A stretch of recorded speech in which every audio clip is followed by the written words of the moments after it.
Hello everybody, my name is Emily and welcome to another video of mine. Today we are going to talk about my trans story. So let's go back to the beginning, to when I discovered that I was trans. So there was this video that I made with a friend of mine, and the thing is that we used to be in a band together, right? Then we decided one day that we wanted to make like a skit, and in this video we are going to play the cousins of the band members. I don't know, I guess we wanted to make like some kind of like soap opera kind of thing or something. I have no idea. But okay, so because we wanted to make this video where we were the cousins of the band members, we also wanted to like make ourselves swap like genders per se. So what we did is she brought makeup so that she can put on like a fake, fake eyebrows and a fake little mustache and stuff like that. And we went to the mall so I could get myself some, like, so we could get me some like things to help me look more feminine. So we got me this bra that is a 34C. I'll show you guys now. A cute little shirt of Olaf, because I was like in love with Frozen at the time, and it was it said something about summer. I'll show you in a bit as well. And yeah, after we got those clothes and everything, we came here and we were able to do the skit. And she played this character named Austin, and I played this character named Emily.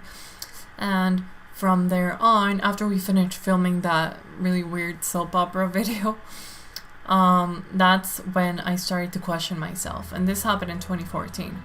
So that same day, I was like, you know what, like I feel comfortable like in these clothes, and it's like, it's weird because like I don't know, like I thought I was gonna feel uncomfortable or something, but I felt comfortable, and I was like, that's, why is that? So I remember telling my friend about these feelings and stuff, and my friend was like, oh hey, like maybe you're gender fluid or trans or something, and I was like, oh, that's true. And then like realizing, thinking I was gender fluid, like even that made sense with a lot of things. I was like, oh, you know what? That would make sense, because I even made this song about like this little song thing about how I felt, and in the song I put, I feel like I'm two people living as one, but one is on the run. I think the reality was that I wasn't feeling like a gender fluid person, but instead I felt like I was one person wearing a mask of another. That's when I realized that I was actually trans, because it wasn't that I was fluctuating from one side to the other, which is what gender fluid is. Like sometimes you feel like male, sometimes you feel like female, sometimes neither, sometimes both, whatever, depending on whatever, it changes. And I realized that I actually felt more like I was like one person wearing a mask of another. And I ended up coming out to my mom because of this movie. Like, that's another story for another time. But yeah, after coming out to my mom and whatever, that's when I was able to change my main doctor and go to therapy, and then eventually get another doctor to help me, and get like this letter from my therapist and from him, and etc, etc, etc, until I was finally able to start my first day on hormones. And this day was like super exciting for me. Like I was finally happy, because for years I just feel like I had just settled with the body I was given. Like I knew that I never knew I could have felt confident in my body. I was just like, whatever, you know what, like I pretended to not care about like what I looked like or what people thought of me, but in reality I didn't really care about what I thought of me, because I didn't want to question myself what I thought of me. And the reality was that I didn't like myself. And like, after being able to finally start, like I was like super happy that I was finally gonna be confident in my body one day, and happy, and I wouldn't have to settle for anything. I wouldn't have to feel uncomfortable wearing like dress shirts and stuff like that. So finally being able to start hormones was a great day, and I even took a Snapchat of it, and I was like, you know what, look, I finally started hormones, I'm really happy, etc, etc. And in fact, that day was the same day that my nephew was born. So I was like, oh cool, like I'm gonna be growing up with him basically.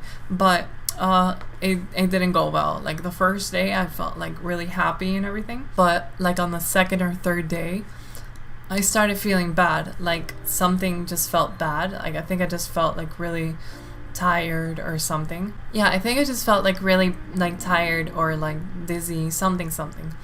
And I told my mom about it, and my mom was like, oh, let me like check that you're okay. She checked my pulse, and then it turned out that I had palpitations. So I was like, oh, that was scary. So we went to the cardiologist, and the cardiologist basically told us that I've always had this thing called mitral pulse valve or something like that. And what it basically means is that I have an irregular heartbeat. So my heart just has random pauses now and then. And like he said, I've always had it. I just never knew. And if it wasn't for the hormones, I would have never known about it. So I was like, oh, okay, that's cool, I guess. The hormones helped me figure this out. But wait, let's backtrack a little bit. After I had this problem with my pulse and like realizing that I had palpitations, I called my heart doctor. And then he basically told me that I had to stop. I had to stop taking the hormones. And this made me devastated because I had this plan in my head. Like I like to plan things in the future sometimes. So just obviously, like, you know, not always healthy. But yeah, I had this plan in my head of finally being able to be confident and like be happy and everything. But it wasn't gonna happen because I wasn't gonna be able to start hormones. So it was like, great, you know, this made me really sad, really devastated. This crushed my hopes basically. And I had just started.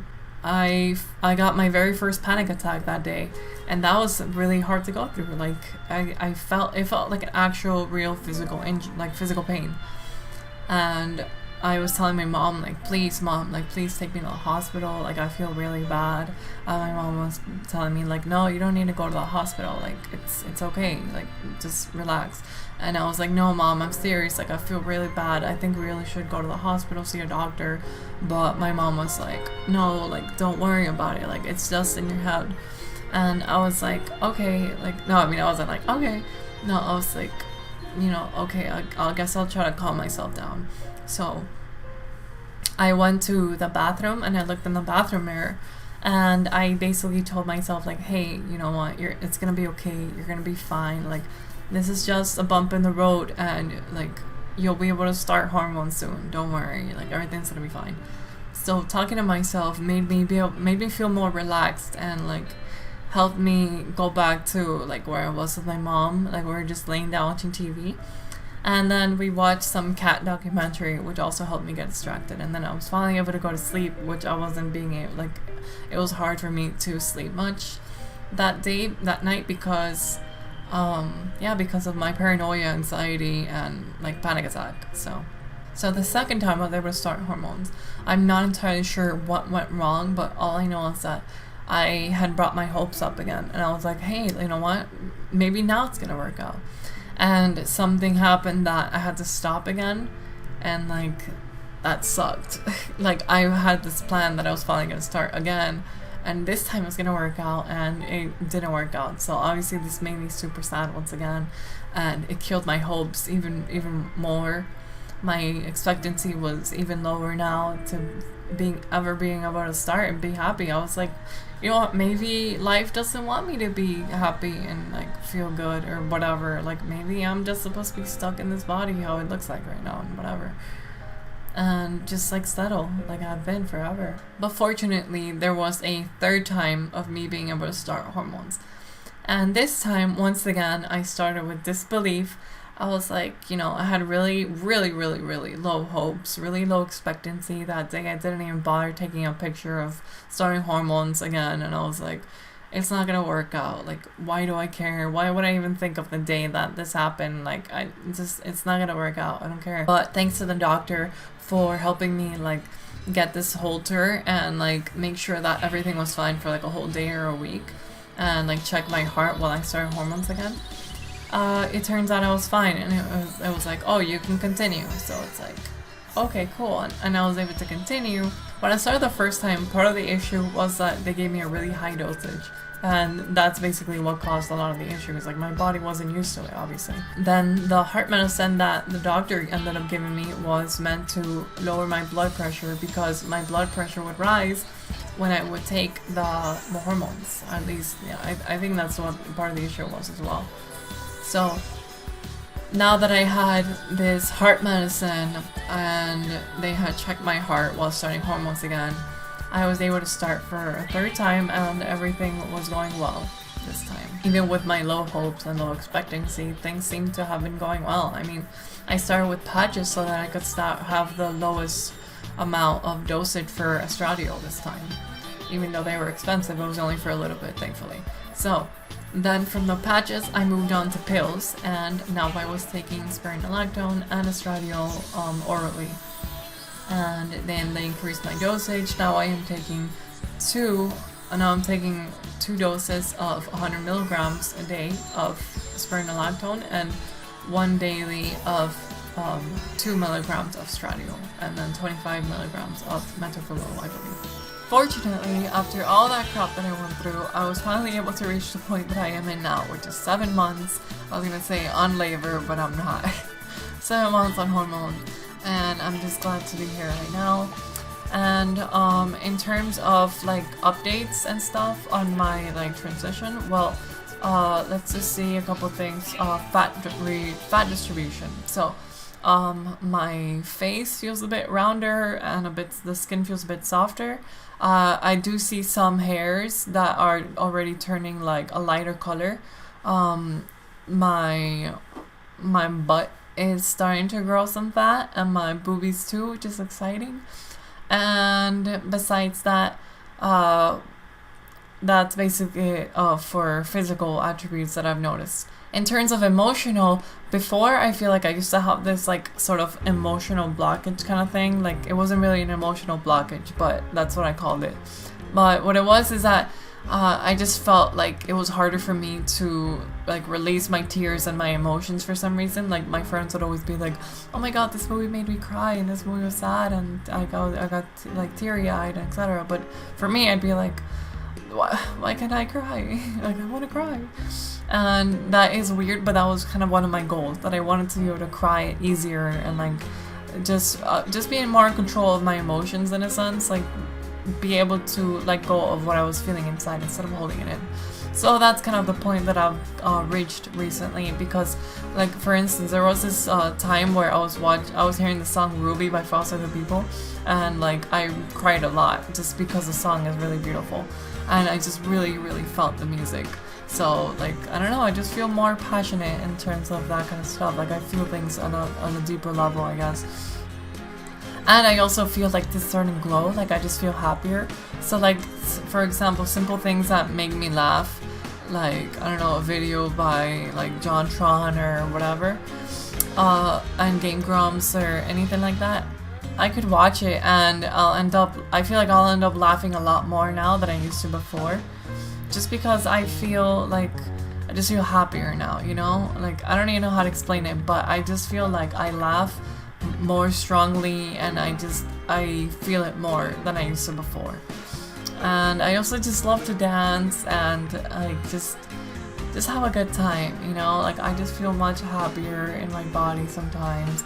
At the same time I don't, but I'm starting to feel happier with it. So anywho, like I think it's just knowing my identity. So it's because I'm a woman and I know it, so it's nice to say it out loud.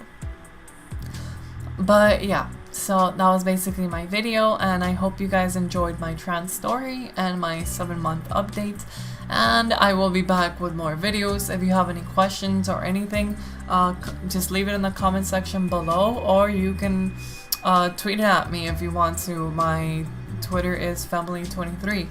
I will also leave that in the description if you want. And yeah, that's basically it. I hope you guys enjoyed the video. Also, here's a drinking game for next time. Anytime I say the word basically, even in this video, you can watch it all over again. Take a shot. I'm kidding, don't. Please don't. Stay safe. But yeah, that is it. So I hope you guys enjoyed the video, and if you guys want to see more, I'll be back with more videos soon enough. So subscribe, like, and I'll see you next time. Bye. I had one f***ing job. It was to turn on the mic and speak to the f***ing camera, and now it's all ruined.